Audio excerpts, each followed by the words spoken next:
on. Councillor McRae has 2 questions to put to you. Yeah, good afternoon, everybody. Just firstly, I want to say thank you for the funding we got for Eastwood, and I really enjoyed going up there. The 2 PCSOs they do a cracking job up there. They're so dedicated and love where they are, don't they? I think we're dead lucky with some of the PCSOs we got, and the drug dealers need to be aware of them up there. So fair play to the PCSOs in Eastwood, the cracking people. Yeah, that's what I was going to say. There was something else I forgot what I was going to say now. I'll remember in a minute. Oh, I know. I just wanted to also say thank you to Inspector Mike Ebbins in Beeston, because Operation Potassium, as you know about, is doing really well. It's positive. They're out there. It's not just the naughty kids, because I hate that word. We need to engage with these youngsters, and that's what's happening. So that kind of leads on to my next question. But I just want to say thank you to the Kaya Development Project and Support Through Sport, who are actually working in Beeston now, working with the youngsters, because we need to find out what they want. We can't just keep saying naughty kids are getting into trouble. They're all kids that's getting into trouble. We need to get to the root of it, don't we? So it's groups like that. So thank you for your funding for those kind of things. So the first one is page 4382, is the Youth Outreach Programme. So please, can you give an explanation around the red indicator, commission and implement a targeted youth outreach programme, and what action you are taking to progress it? That's my first question. Thank you. Thank you. Yes, that particular youth outreach programme, we did go out to commission it, but the responses we get didn't quite fit. So rather than get it not exactly what we wanted, we've done an engagement piece, and actually we've now got eight different people who are interested in getting involved with that, and it will be going out to tender again shortly. But I wanted to get it right. With regard to Operation Potassium, just so you know what it is, it's targeting antisocial behaviour with young people in Beeston, particularly people. I think we spoke about it at one of our panels, didn't we, Councillor? It was young people who were jumping on the tram and not paying for a ticket, and ended up in Beeston and trying to buy alcohol and causing lots of mischief.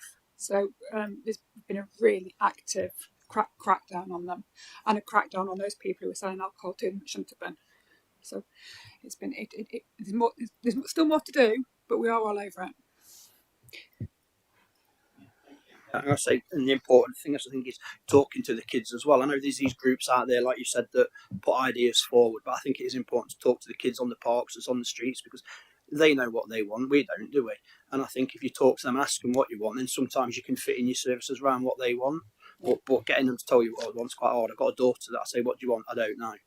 Well, I don't if you don't. But, you know, we're trying, aren't we? And I think it's really good we're doing that. So thank you for that. So my second question then is, there have been recent articles in the media talking about the impact of the cost of living crisis on crime rates and the types of crimes that have been committed. Please, can you explain how the cost of living crisis is affecting priorities in your Make Not Safe plan, any adjustments you've made and actions you are taking? Thank you. Sadly, we're aware that, you know, when people struggle for money, you know, they can be more shoplifting, for example. And it has been in some areas. So it's operationally, it'll be up to the chief and to direct his team how he deals with that.